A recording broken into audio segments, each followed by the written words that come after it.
When we get around this next corner up here, we'll be at the top of the mountain here. See, they got quite a bit of snow here still.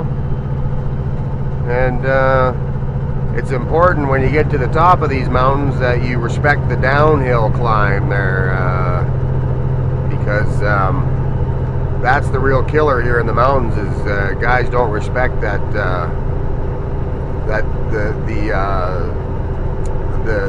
the decline rate that the truck. And of course, there's a brake check right over top. The decline rate for a truck. The rule of thumb is use the same gear going down as you did going up. So we're in one high right now, and but there is a brake check on top here. We do have to stop and check out the brakes and everything. Make sure you're not going to have any issues going down, and so that's what we're going to have to do up here is just stop. Make sure you can stop, and just to be safe, right? I mean, here we are at the beginning of April and they still have this much snow on the road. You can imagine what things were like here in like January, February. So here's our brake check here. We're going to pull in here and look things over and make sure everything's okay for the downhill slide here.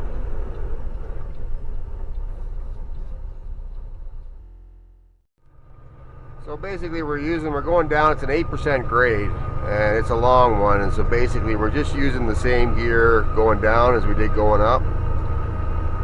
And it's got this truck here's got really amazing Jake brakes, engine retarder brakes, and I don't know if you can see that there, but it's got 3 stages on it.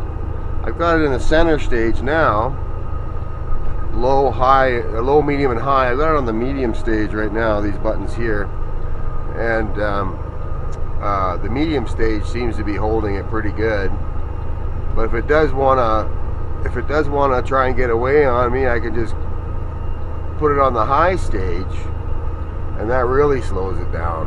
And we'll just take our time, There's no point in being in a big rush going down these BC mountains. You can see way over there, the mountain stretches out, the decline stretches out for miles and miles down through here. And you know what? You can't be in a hurry. You gotta take your time with these things. You gotta give yourself lots of time, And, I called the customer earlier and I said, I'm not gonna make it today. We're gonna have to do this in the morning, and because we gotta be safe with these things.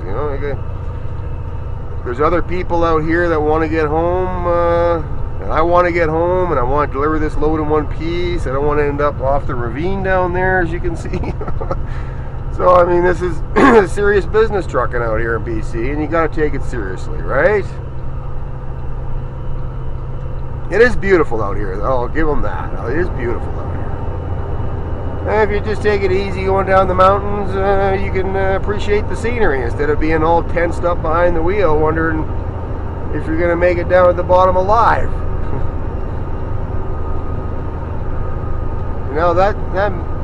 That medium Jake, it's holding it back almost too much, so I can drop it down to the low side on the Jake.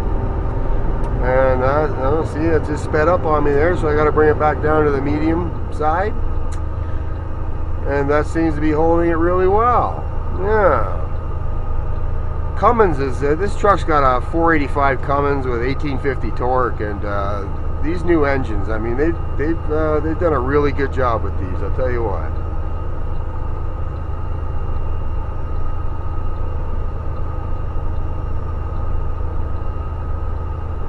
There goes a Bison Transport. Bison's big name out here. They got a lot of trucks. They truck a lot of miles out here.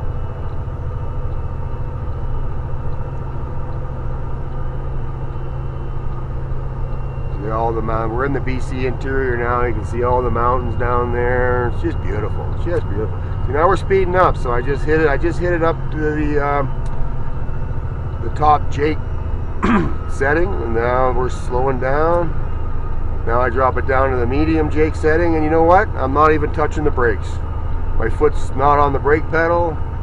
I'm using the Jake brake to slow it down, keep it slow, keep it at a good steady slow speed, and never have to touch the brakes, because the brakes work on friction, and friction creates heat. And when their brake pads, your brake shoes get too hot, they lose all their usefulness. They're not good for anything. So you use the engine brake or the engine retarder to keep the truck at the speed you want, and everything goes good. And think about this: we're grossing 110,000 pounds, and these Jakes are holding this truck back without having to use the foot pedal. I mean, that's pretty impressive. I don't care who you are, that's impressive.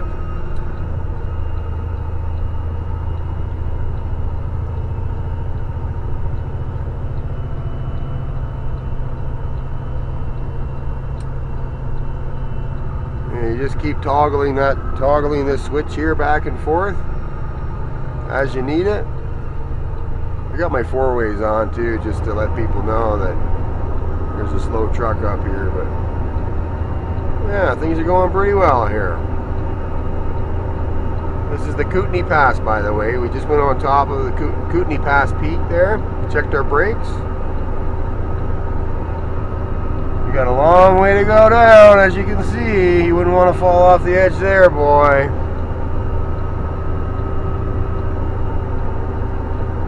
You know, the pilot car is waiting up there for me, letting people know that there's a big load coming. See my big load in the mirror there?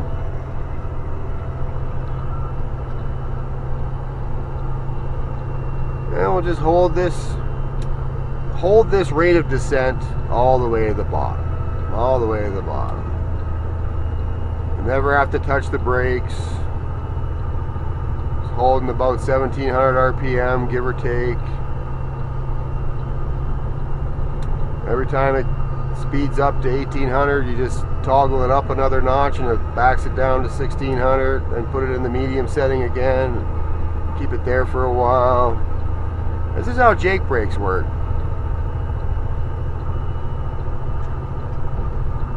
It's all done in the engine. There's no braking. There's no foot brake being applied here at all. It's just holding this. It's an 8-degree decline. I'm sorry, 8% decline, and we're holding 110,000 pounds back with Jake brakes. That's pretty amazing.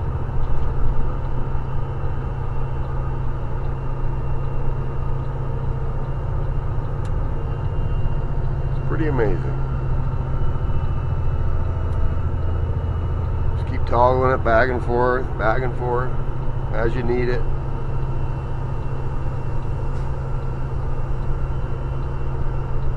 And all will go well with you. You know, maybe you've wondered if you should even bother coming out to BC and doing any trucking. Well, you know, it's not rocket science. You just got to use your head, be patient. That's all. All these guys go ripping and tearing down through here, and they're just an accident looking for someplace to happen.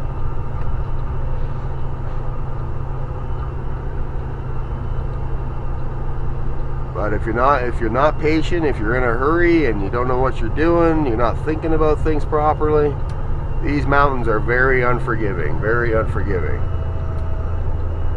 But like I said, it's not rocket science, you know. You just gotta be patient. People get behind you. As soon as you can get over a little bit, let them go by. Don't worry about what other people think behind you. You know, some people don't understand that you've got a tremendous responsibility to get this load delivered in one piece, you know, and get yourself home and protect the public.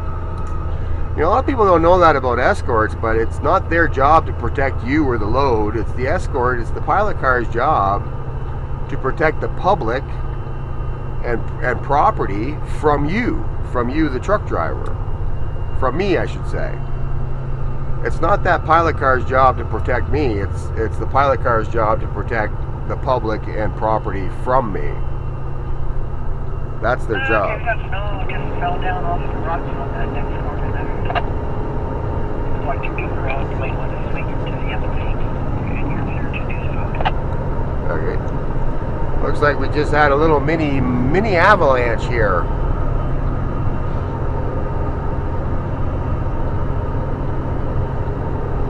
A little mini avalanche on the road Right there. It just came down. Just came down. I just flattened it a little bit. They got these runaway truck lanes here, so if you've been careless in your speed going down here, they got these runaway truck ramps.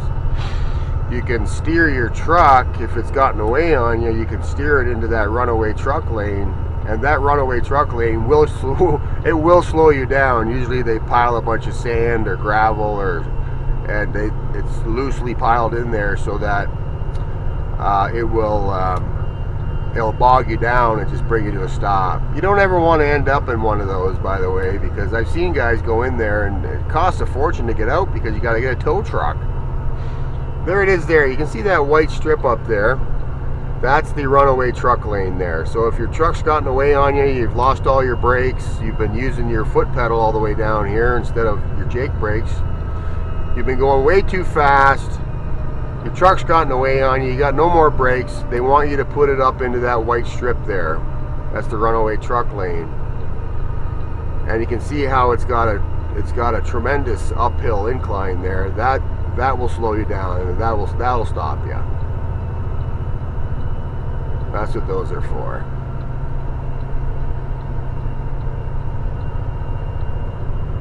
That's what those are for. And we're just toggling that switch. I'm in the high setting now. It's slowing right down. Drop it to the medium setting. Let it speed back up again. It holds the medium setting for quite a while. That holds the truck back pretty good for quite a ways. And then once we hit about 1800 RPM, we hit it in the high setting there, and it slows it right down. Difference on this side compared to the other side. Like there's no snow over here. We've lost all our snow here. See that? The snow drifts are gone, the snow banks are gone. Yeah, I noticed that.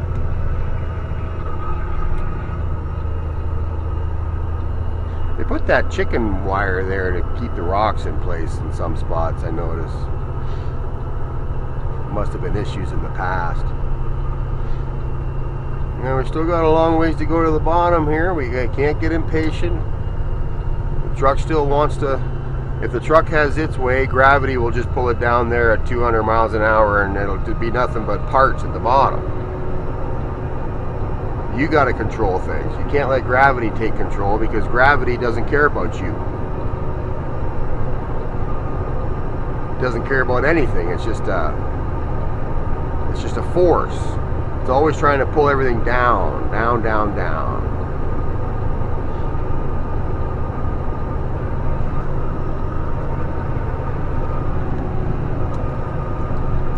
As soon as the cars get a chance, they'll go around you. You know, in British Columbia, they understand this stuff. They know how this kind of thing works. They don't get angry and give you the finger like they do in some places around the world. I won't name names, but who you are.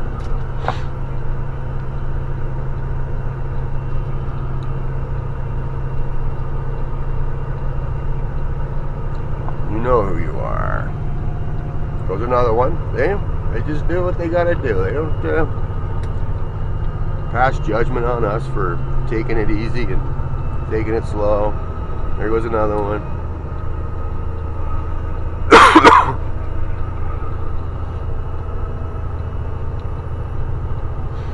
Should almost be down to the bottom here, because the snow's almost all gone here. Here comes another runaway truck ramp. By the time you get down here, if your brakes are all gone, you better get in that runaway truck ramp, because they might be scraping you off the road with a pressure washer.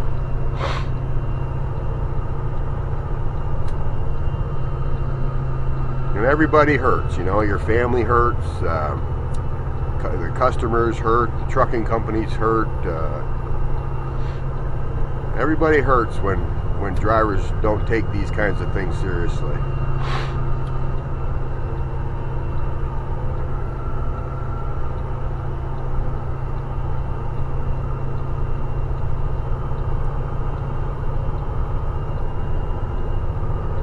I'm going over this in greater detail than I did with the other sections of the country, because I'm going to make this portion of this mini documentary into a video by itself on how to use Jake brakes.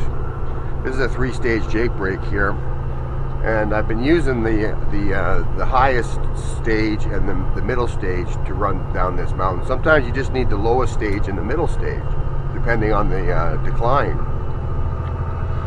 You know, if it's a 6-degree decline, I probably wouldn't need to use the highest setting on the Jakes. So even running the Jakes down through here, they're putting a lot of back pressure on the engine, and that really heats up the engine. So it hits 210 degrees, it kicks in the fan there. So now I'm in the lowest setting now, because we're not. Now we're down to a 6-degree decline for 6 kilometers. So now we can use the center. We can use the center setting, the middle setting, and the lowest setting. We don't even need to get into the highest setting now. I could probably grab another gear here, probably, because we're flattening out quite a bit here. We got a 6-degree decline for 6 kilometers more, so we got to pay attention to these signs. When we grab another gear, then we can use the top setting to hold our speed down, save our brakes. Does any of that make sense? I hope that all makes sense for you, because I think that was an important tutorial on how to use Jake brakes and how to come down a mountain pass, because I've seen too many guys get wrecked on these things, and it's just not pretty. It's just not pretty.